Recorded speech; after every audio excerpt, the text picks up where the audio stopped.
All right. Welcome, welcome. I am humbled and excited to start this journey. This podcast has been something I've had in the making for quite some time. And there couldn't be a better person than Sheena Olsen to join for my first guest to be interviewed.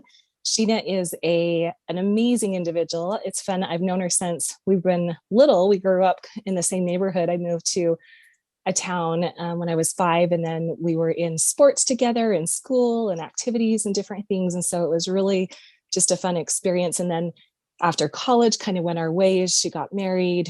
I went different college and different things, just kind of lost touch. And then what was really fun is when I had been taking care of my grandma, then I found out, thanks to Facebook and connections, that we get to still keep in touch that way. But she had moved in like 10 minutes from my grandma's house. So it was so fun to reconnect. And I got to come and we got to trade. She has done foot zoning and we got to work together, which was so lovely. And I'm so grateful that we had that because that really helped me through some tough times there. So as you can hear, I'm still recovering from some post pandemic stuff myself here. So I'm excited to introduce Sheena.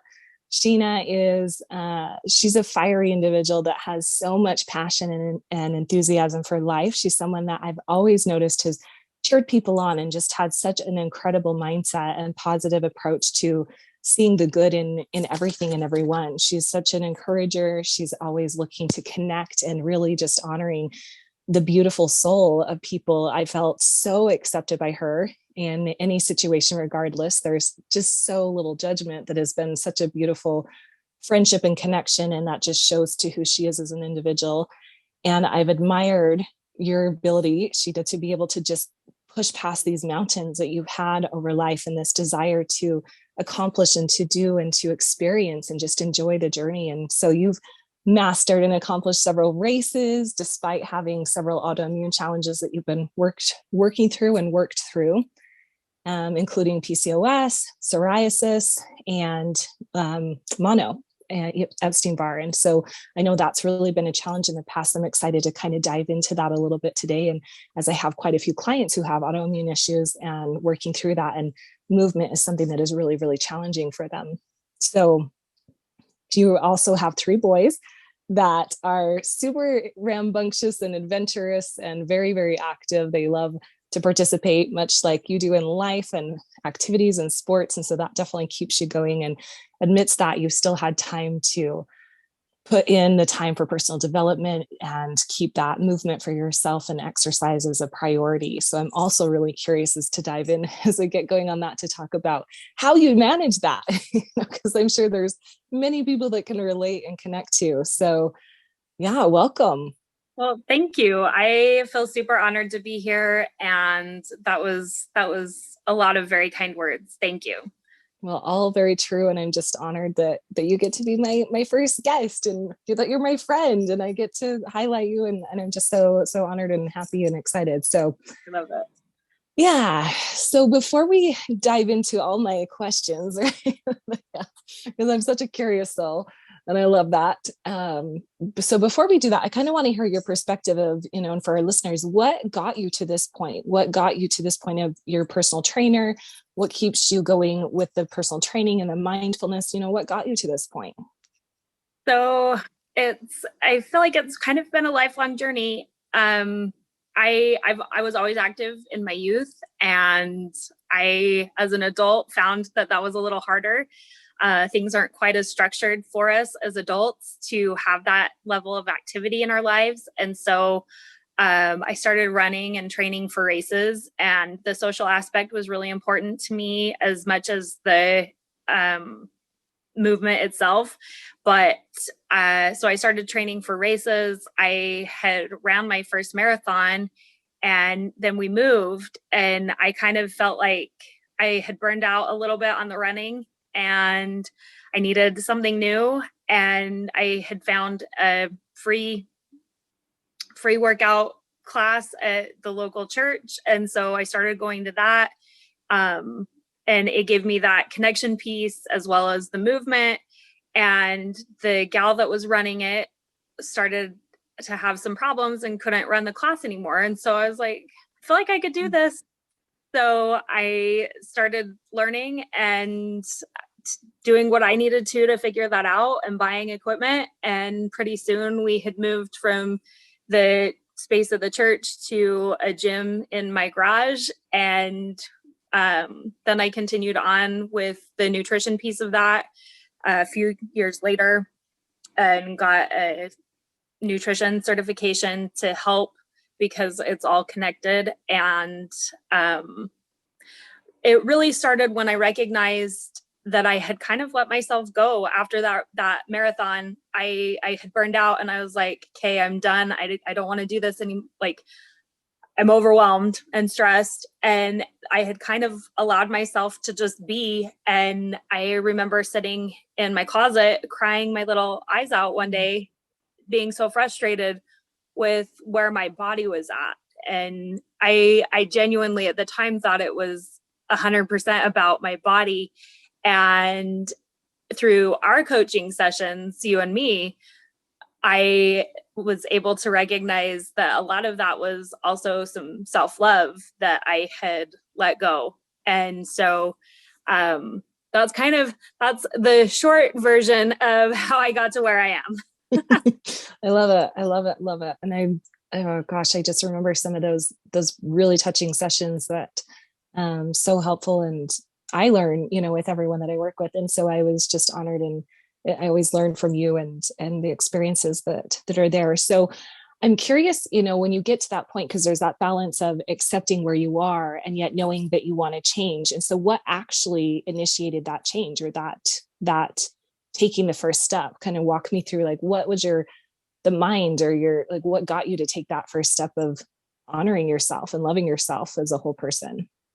Well, I told you about my meltdown in the closet. I was trying to find something to wear and nothing fit. And I did have a full tantrum in the floor of my closet where I just melted to a puddle and had to come apart. And I was like, okay, well, I'm the one that got me here. So I got to fix this.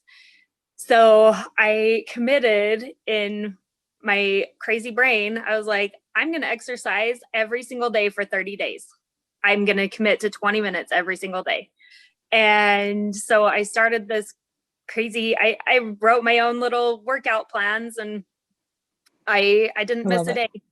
And I made it to like 47 days. And my husband was like, you need a rest day. Like, you need a rest day. I was like, okay, fine, I'll take a rest day. But after that, like, I had built that momentum and I felt good. And the scale wasn't moving, but I felt really good. And I was noticing small changes in my body, my energy level, those kinds of things. And that pushed me to a space where I really wanted to continue that movement and that feeling good. So Yeah. And so a lot of times, like in the diet culture of, start and stop, and this, I'm going to start on Monday and I have to be perfect on it and on plan. And if I fall off the wagon, then it completely goes to pot for weeks, days, year, however long that happens. So how do you prevent, or how do you, I guess, keep yourself in a space that isn't like following the diet culture, but that still continues to take that forward movement with the health and exercise? Like when you took a rest day and it almost feels like, I didn't hit this, I'm off this streak, that yeah. No, I mean, I'm a numbers girl. I like those numbers and I like the streaks and stuff like that. But I recognized during that 45-day stretch, I recognized how important that movement was for me mentally, and how critical the happy hormone release that comes with exercise was for my mental health and well-being. And so that really made that a priority for me. But it also, I feel like you do have to listen to your body. I'm not 20 anymore, and I can't go for like 90 days of extreme workouts without a rest. I have to learn what works. And so for me, at this point, I've recognized that a walk is still movement, it's still exercise. And it's taken my brain a long time to come to terms with the fact that every workout does not have to be, I'm so sore, I can't move for 9 days.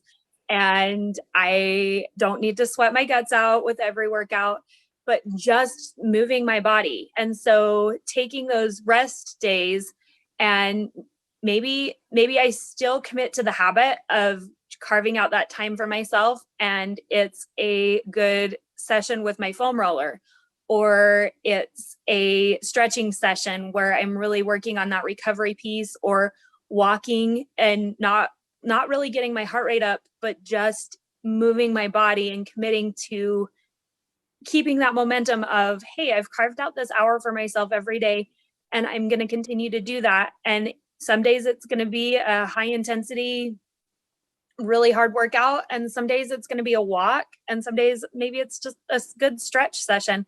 And listening to, sometimes I have a plan for the month and I'm like, okay, here's the workout plan. And my body's like, hey, guess what? Nope. And taking my ego out of the equation was really hard. That was a hard thing for me to be like, I physically can't do this. I was training for a ultra marathon with my husband, and my thyroid started to have some problems. And every time I would go to work out, my heart rate would skyrocket really fast, and it was scary. And I finally had to admit defeat. I didn't do that race. And I started in January with my training, and I made it to May. The race was in June. And I had to recognize, like, what is the prize here for me? Like, if I finish this race, so what? Like, there's nothing other than that sense of accomplishment at the end of that. And if I ruin my body doing so, like, what did I gain? And so being able to recognize why I'm doing something, and that comes back to that mindfulness piece of, okay, today's workout, I maybe need to take it easy because I'm not feeling it. I love that. It takes a lot to appreciate and accept where you are, and yet still push yourself a little bit, because if you don't really show up, then you're not going to see changes. You're not going to experience the mobility and the flexibility and things. If you, that saying, if you don't use it, you lose it, which is really true in the sense of the physical body is designed and meant to move. And yet for so many people, myself included, in past experiences and autoimmune challenges that I've experienced, and for yourself, what keeps you going when your physical body is basically telling you no, and you have this idea in your head of, gosh, I used to be able to do all this stuff and I want so much to do these things, and then you're not able to. What keeps you still going forward in what you can do? I think, in all honesty, recognizing how important that exercise is for my mental health, that alone keeps me wanting to figure out what can I do. And I encourage that a lot with my clients. Like, okay, I have several that have some autoimmune stuff, and we look at the goal at the beginning. Like, what is your goal here? Are you trying to be a supermodel, or a powerlifting professional, or a marathoner, or are you doing this to be a healthy person? Or are you doing this just to keep your mobility? Like, what is your goal? What's your end goal with the exercise? In which And none of them are wrong either, right? They're all no, just they're goals. just different, and they Yeah. look very different as far as how you approach that. But if you're looking for being a healthy individual or keeping that mobility, it's okay to let things look a little different than they do for somebody else. And I'm huge with the comparison as the thief of joy. We can't look at somebody else's journey and be like, but they're doing that, and so I should be able to. Like, it's not the same. And I as I'm getting older, I'm recognizing I may never have like a personal best again, because as you do start to get older, like things do start to get harder, things do start to change.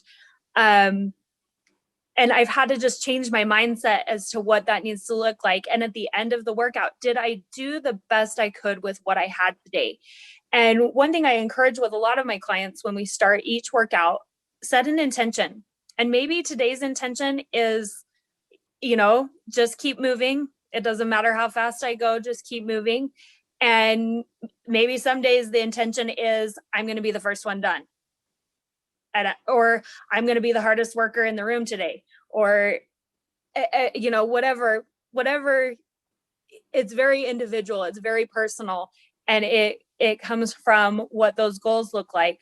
But when you don't feel those things, when you do have those days where you're like, man, my body is sore and tired, I oftentimes will start the workout with the intention of, okay, I'm going to go move my body and I'm going to give it 10 minutes and see how I feel. And that might mean that I continue to go. And it might mean that I get 10 minutes in and I'm like, okay, I need to rein it in. I just need to move today. And I might get 10 minutes in and be like, okay, I just needed a good warm up. I'm ready to go. So being in tune with your own body and where you're at is huge, as far as knowing, when do I push? When do I hold back? When do I call it a day and be like, this isn't going to work today? That's so important. And intention is something that oh my gosh, I love. And so that's something I set with every client, every session that we do, what's your intention, what's your goal? And I think that really plays into that mindfulness of having more of a purpose. And the whole comparison is a thief of joy is also the same of not comparing where we were or where we want to be. I think there's that needing to have that vision and wanting to have that vision to have some clarity and momentum and something that draws you towards that goal and that dream. And yet that can also feel really devastating when you're not able to meet some of those milestones, or the body isn't able to handle that. And so I think letting go of that comparison and coming to that place of acceptance, and but also showing up is so vital. So I really appreciate that. So as far as, because this is something that you've done, that you've created a life where you've made showing up for yourself, it flipped for you, it changed. That was something that you were always physically active in the past, and that there came that space and time of throughout challenges and things that kind of got you to that closet moment, where you're crying in the closet, which I'm laughing because I can so connect and relate, like those tantrums that we have and we still have that. And yet so raw and real and vulnerable, to come to that space of just honoring and recognizing, gosh, this is not what I felt like I wanted to be, where I am and how my body is. So, how do you keep showing up for yourself? You made it a must. So how do you embrace that mindset and that mindfulness of making sure that you're still showing up for yourself? So I have a lot of clients who they're just not feeling like they can't even get out of bed some days, so how would they even approach a mindset and a mind to be able to even think about showing up for them as a must rather than okay, if I feel like it today? Okay, so Mel Robbins has a fantastic podcast on not feeling like it. And I have to decide, I have to listen in my head, and I'm like, there's a couple things that have built into my schedule or my routine. I wake up first thing in the morning, and I wake up and I give myself 40 minutes before I have to engage with anybody else. I have 40 minutes. I get up. So did you schedule that beforehand? Is that on your calendar, or that's just you plan on, because I know some people, just let the day happen. No, that is on my calendar. Okay. It's and I chose early morning because that is uninterrupted time. My kids are not awake. My husband's not awake. Nobody needs me. So I get up about 5:20, and it is scheduled, and it is non-negotiable. I get up and I put my workout clothes on, and then I go set up the gym. And then I come in and I give myself, I usually listen to something that's motivational because I like that feeling of starting my day with somebody that's going to just pump me up and give me that little bit of oomph in my step. But one that really starts your day off in a really good space too. Yes. And it helps me with that intention of what, like, I get through those 40 minutes to myself. And then I have people that come work out with me in the morning. And so I have to show up. I have to show up because I've made myself accountable to other people. And so I think having an accountability partner is never a bad thing, especially somebody you know is not going to bail on you. Or maybe you need a coach. And I actually have a coach right now that I'm working on the business side of things, but I never want to show up and be like, I did nothing this week. Like True. And the more I thought about that, like because I've hired several coaches throughout the years, I never want to show up and say I didn't do something. And the more I have thought about that, I have kind of become my own little coach because I don't want to not show up for me. I care about me more than anybody else in the whole world. Or you should care about you more than anybody else, because you cannot pour from an empty cup. And so nobody else is going to come exercise for you. Nobody else is going to come do your meditations. They're not going to work on your stress management. That's all you. And so if you don't have your back, who does?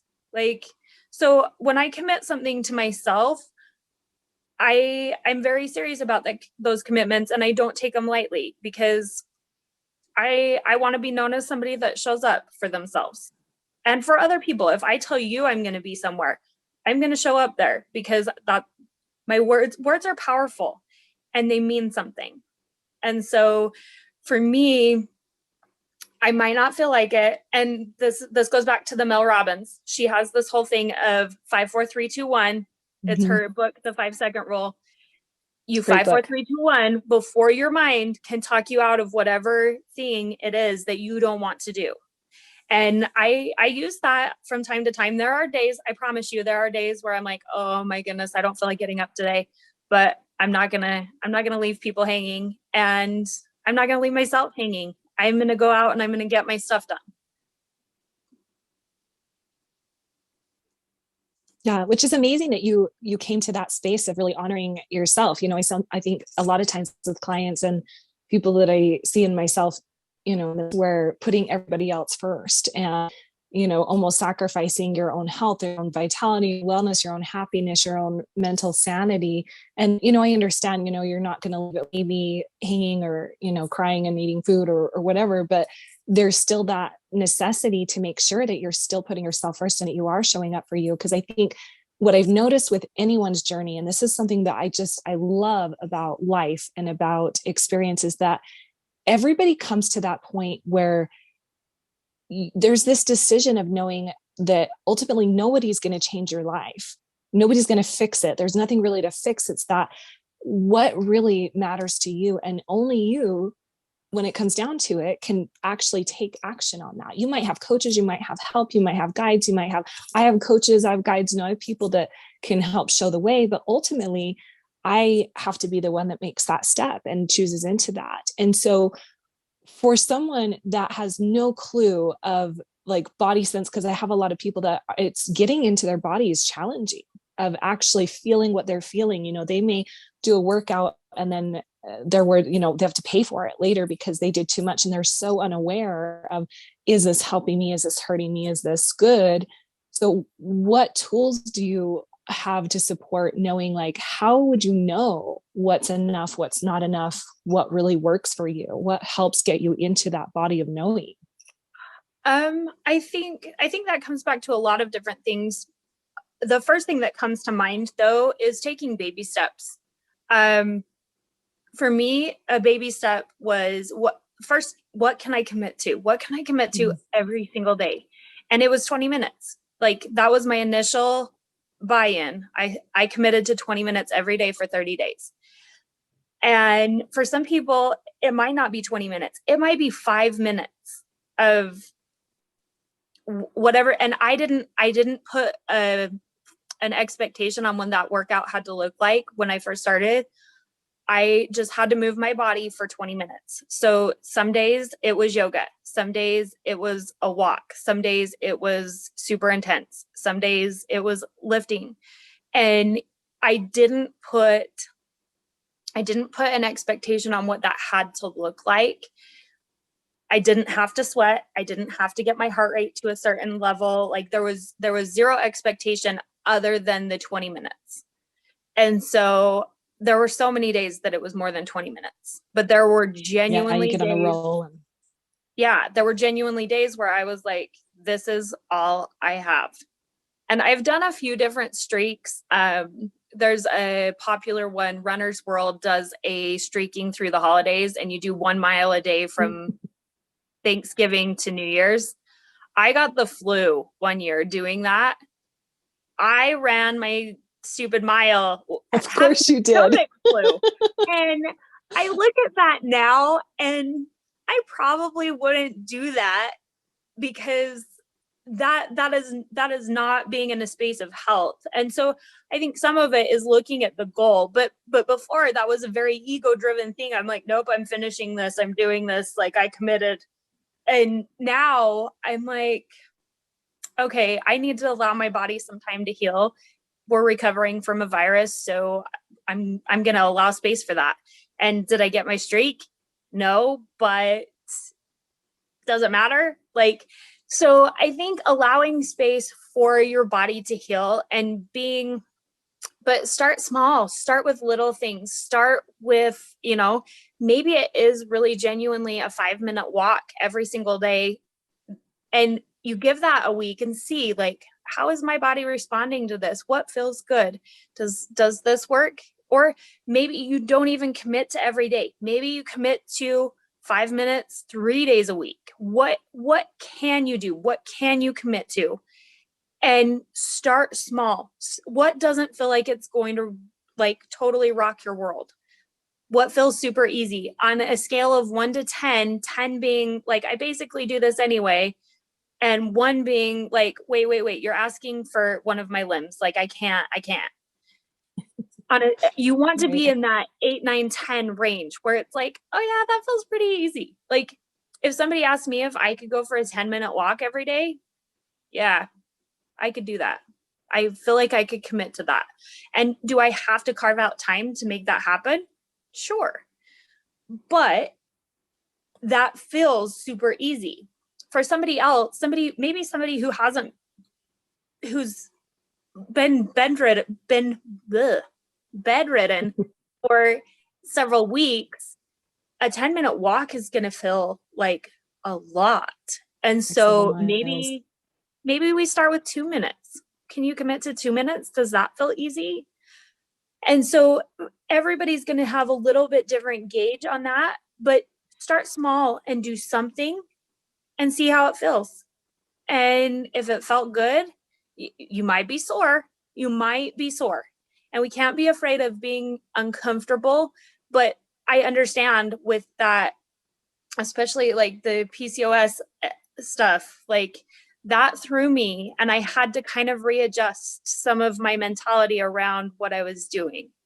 And so you have to do what works for you and what you can commit to and what feels like it's pushing you a little bit, but still isn't totally annihilating you.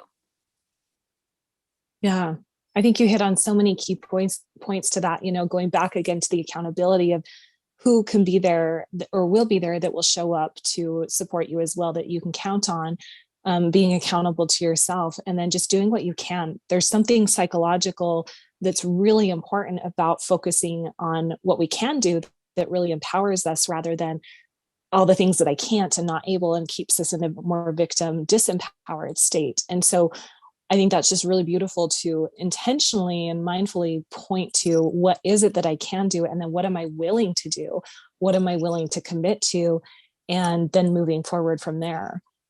So made me fill into, this reminds me of so many different, my brain is wanting to go in so many different questions and places. And so I did want to ask you that one of the things that when you're choosing a plan, or when you're just really trying to be more not trying, when you are being more mindful of and conscious about how you're eating and moving your body and having that, self-love, self-care, showing up for yourself, we don't really get to choose the consequences in life that often happen. We choose our actions, we choose how we respond to things. We don't really choose the consequences. And yet, when you're choosing something like a plan, like movement, and you have a goal, or even just knowing that it's important to show up, we can kind of guide those consequences in some way that we know will have a positive result. So what's something that helps you to intentionally guide what you want to eat or how you want to move yourself in a way that you're going to get to the goal that you want? So for me, I often ask myself, if I'm put in a situation, food tends to be more of an area for me where I feel this than exercise, but I get that everybody has their own stuff. And for me, I need to evaluate in the moment, where am I at? What do I need right now? Is this a moment where I need some sanity? Or is this a moment where I really need to push towards my goals? And when I'm pushing towards goals, I think about, okay, what is this taking me closer or pushing me further away? If I go to a restaurant and I have the option of a burger and fries or a salad, to me, the I guess your typical answer is like, well, probably a salad. But sometimes in that moment, I don't want a salad. So can I compromise somewhere in there and like eat the burger, but instead of fries, get vegetables on the side? Or I don't know. I kind of look at each individual situation, and there are certain moments, anniversaries, birthdays, celebrations. I don't want to think about my goals. I want to be present in that moment and enjoy what's there. And does that mean that I don't have any boundaries with food? And I still like, I just splurge and eat until I'm like a gluttonous, can't move person? Or do I set a boundary for myself and say, okay, you know what? I really want to enjoy what we're doing right now. So I'm going to watch my portions, or I'm going to pick my one thing that I really want to have, and I'm going to have that. And then I'm going to stick to what is serving me and what is going to take me to my goals. Does that make sense? Totally.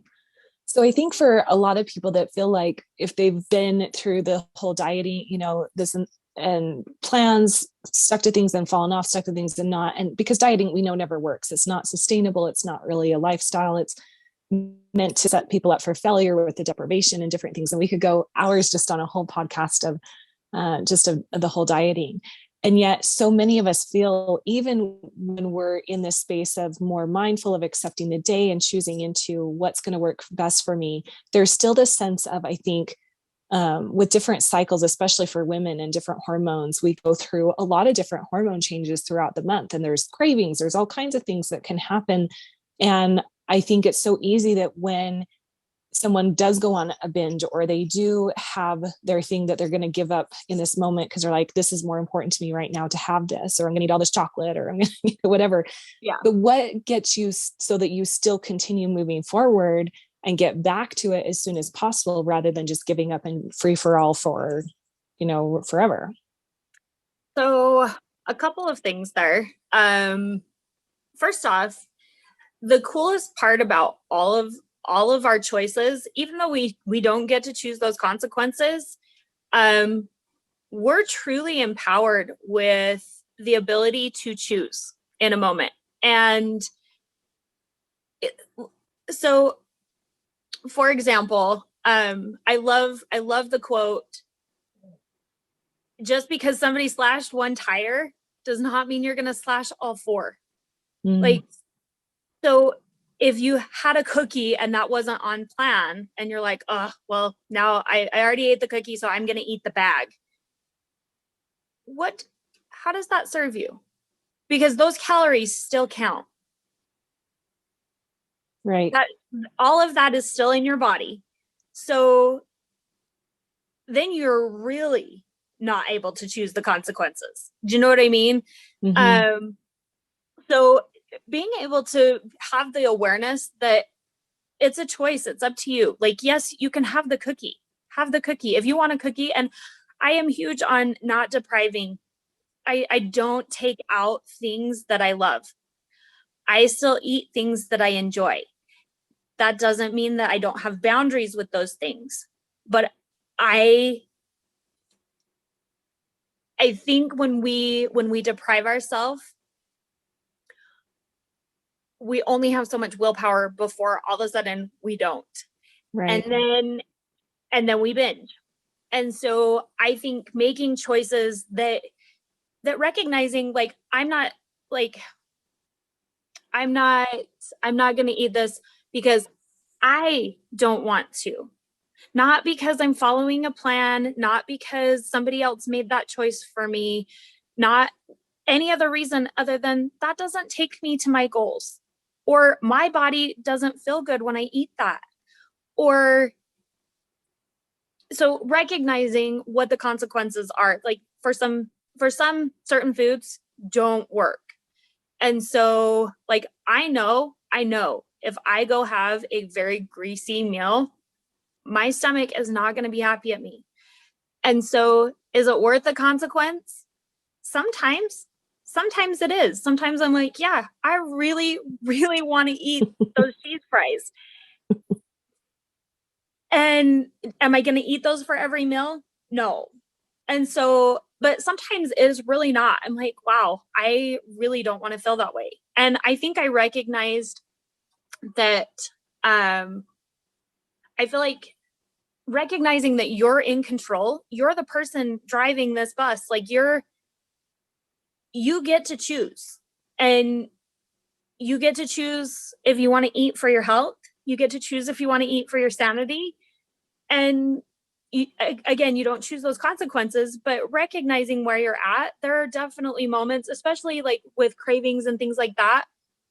um I do a thing with my clients where we go through and find like different levels of different foods. And so, like, one of the examples I want to use is potato chips.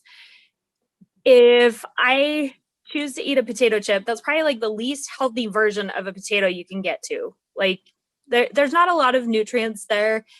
That's what I would call a sanity food. And I do have to have boundaries with that. I can't just, I don't want to keep that in my house. But if I want to, I can go to the store. If I really want a potato chip, I can go to the store, I can buy a little bag, and I can eat that. I'm not going to take that away from myself.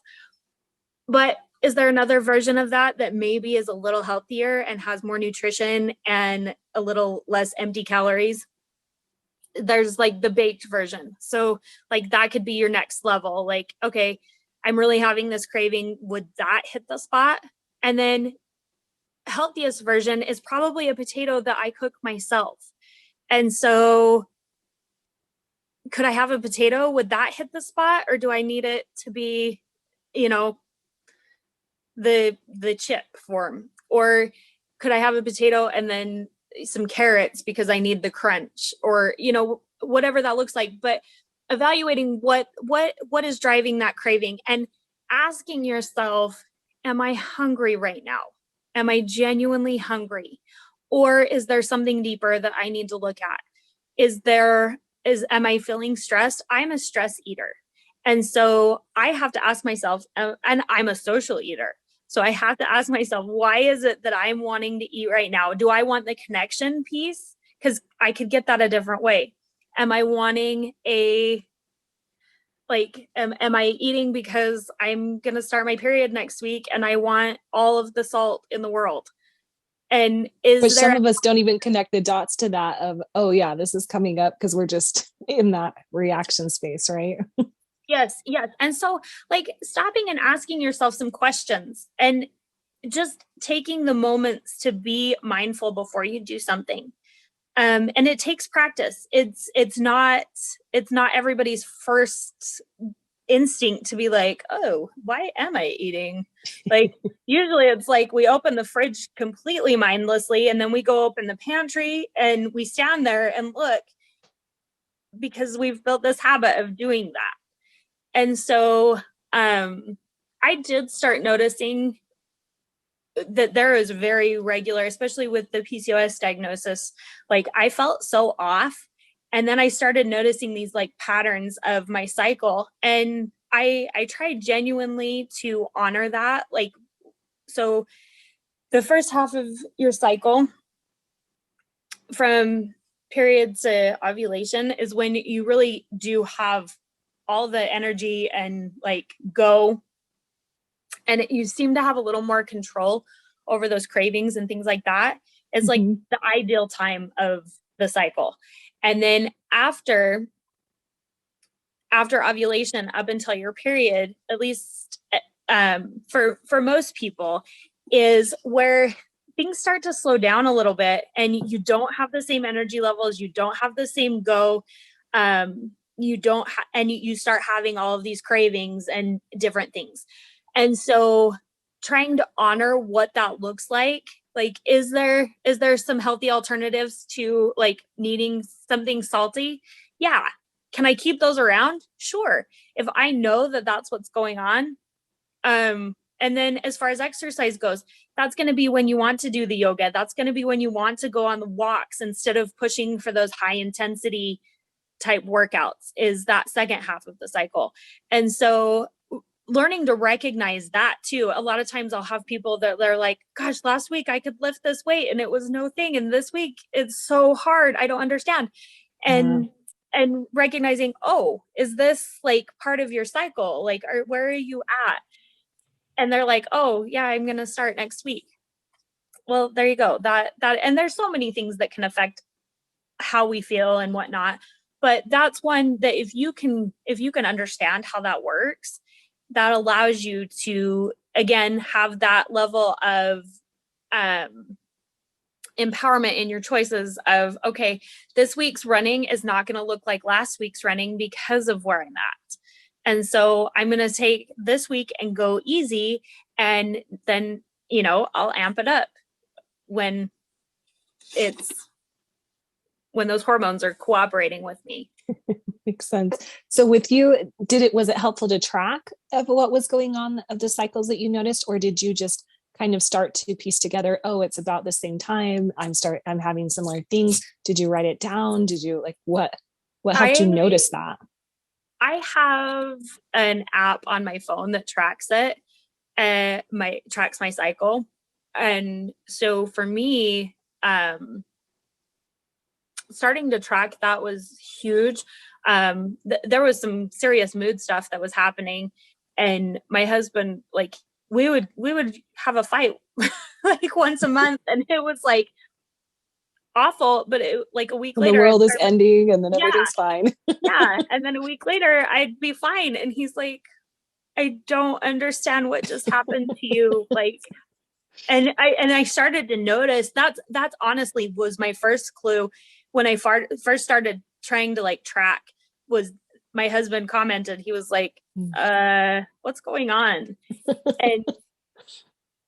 and then I started to notice that was really consistent every month. And I'm like, okay, this has got to be hormonal. And then I started noticing other things that went along with that I was like, huh. So I think paying attention to those types of things is important in trying to understand what works best for our own bodies. And for me, I have an app that tracks it, and it starts to notice little patterns, and it will pick up like, I thought I had a 28-day cycle, and this is like, no, you actually have a 25-day cycle. And so it'll start to pick up on some of my patterns of things that are changing or adjusting. But I think just having a basic awareness of that and what does happen in that cycle And a lot of people with IUDs anymore, a lot of people don't know exactly what their cycle looks like. But if you can start noticing little things, you can probably figure out where roughly that is. Yeah. And I know some of the apps even have like, they've got emojis or different things that you can just easily select like your mood, how you're feeling, cravings, certain things like that. So it can kind of give you an indication of what's going on. And those are really, really important to identify as well. And the key, like to all this that I love, just pointing out that taking a second to pause to ask yourself a question of, am I hungry?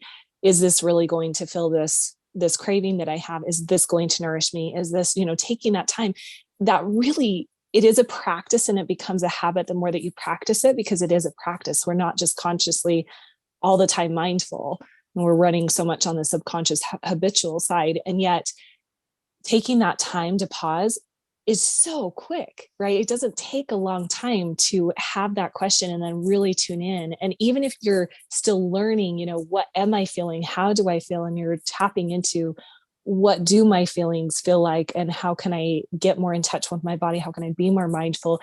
There's still just that asking yourself. I think over time, then it becomes something that feels familiar, and you'll start to pay attention, and even subtle changes. Because I know with a lot of my clients, most every single day is a bad day, is a hard day, is a, emotionally, mentally, physically. And I think something that gives them the option to track or notice little moments, then they can start seeing that there might even be little subtle shifts, that those eventually magnify and amplify and become something to bring more hope and more awareness around, to realize it's not all the same time, not the same all the time. It can change. And that really inspires that ability to connect to, oh, I can do something about this then. So that really gives that inspiration, motivation. So I love that. So I'm curious with of everything that we've talked about then.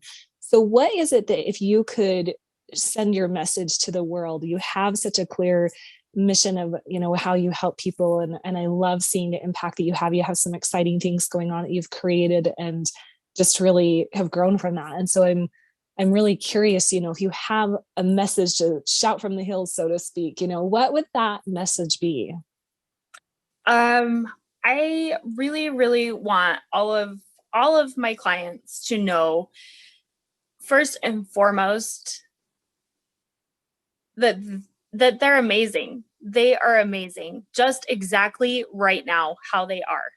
And their worth is not in their scale or their size or anything that has to do with their physical body.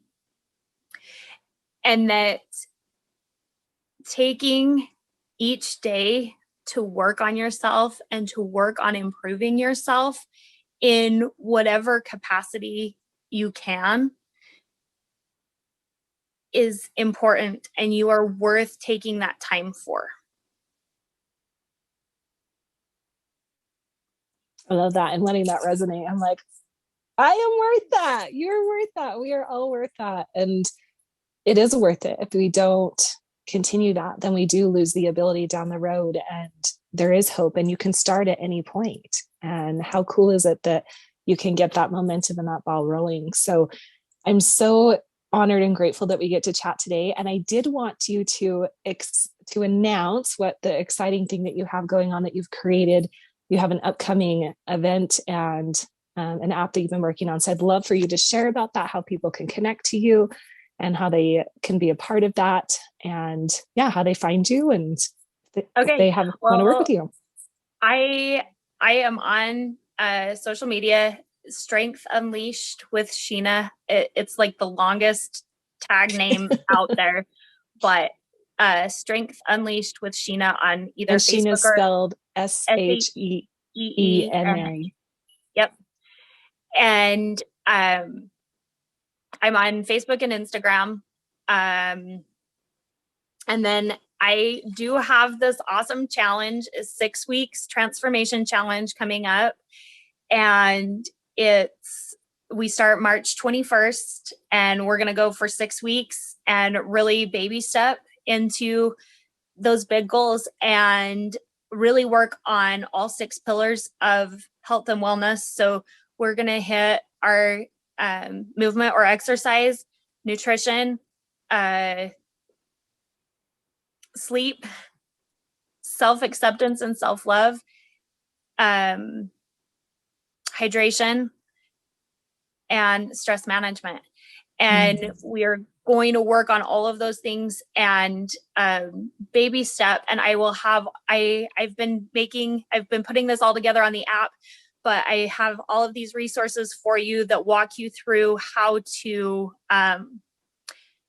to tackle each week. And then there will be additional resources. I have workouts that you're welcome to use, but if you don't want to use them, you can absolutely do your thing. I have some meal plans that I'm going to put on there that I have utilized to meal prep for myself when if I have a really busy week, I know that meal prep piece is important. And so they're very generalized meal plans, not a very specific meal plan, but for those that really enjoy cooking and having food on hand, they can utilize those. Again, you don't have to. It is not a diet. I am going to walk you through the basics of nutrition and how to navigate your breakfast, lunch, dinner, snacks, and work to improve the level of nutrition that you're taking in. And then quality and quantity. We'll focus on both of those things depending on what your goals are. And then you'll have resources that are optional, like the exercise and stuff like that for you to use. And then you'll have a handful of things that I want you to go through, finding your why, understanding why you want this big goal for yourself, and digging deep and figuring out what that really looks like. What is really the driver behind this? Because when we understand that allows us to stick to those things that we said we wanted.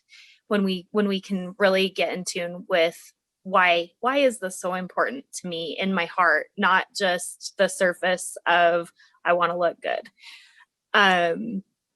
So we're going to go through some activities like that I want you to do, and you'll get a little tracker every day that how did you do on these 6 categories? And you're going to check in with me. You're going to have me accountable. And then everybody's going to get a one-on-one phone call with me where we really dig in deep to where your biggest struggles are. And I will give you some tools and plans to help push you forward towards those goals. So if you are interested in that, the sign up for that is on my Instagram homepage, where it says website. That is where you would click, and Spring 24, all lowercase, all one word, Spring 24 will give you a discount. So utilize that. And I'm super, super, super excited about it. It's all going to be available through an app, or you can utilize it through the website as well. So it is good for mobile or desktop. So if carrying around your phone is not your thing, you can absolutely do it on a computer. And you don't have to pay for the app. It's free. You just have to pay to be part of the challenge. Which is so amazing. Oh my goodness, so many levels of support and addressing all different aspects, mind, body, spirit, which is so powerful when you bring that triad together.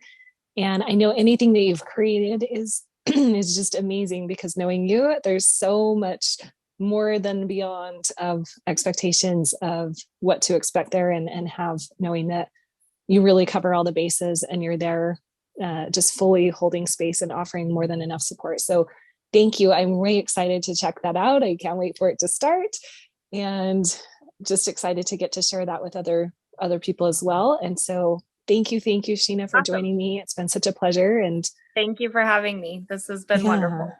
I love it. And if you had any last thought or anything your heart wants to share? I do want to say thank you. Thank you, Kathy, for having me. Thank you for listening. And just remember you are you are important and you have a purpose here, and you really are worth taking time to take care of you. 100% agree. I'm just going to leave it at that. Well said. Thank you again. And thank you everyone for joining in, and we will talk soon. Have a great day. Okay, you too.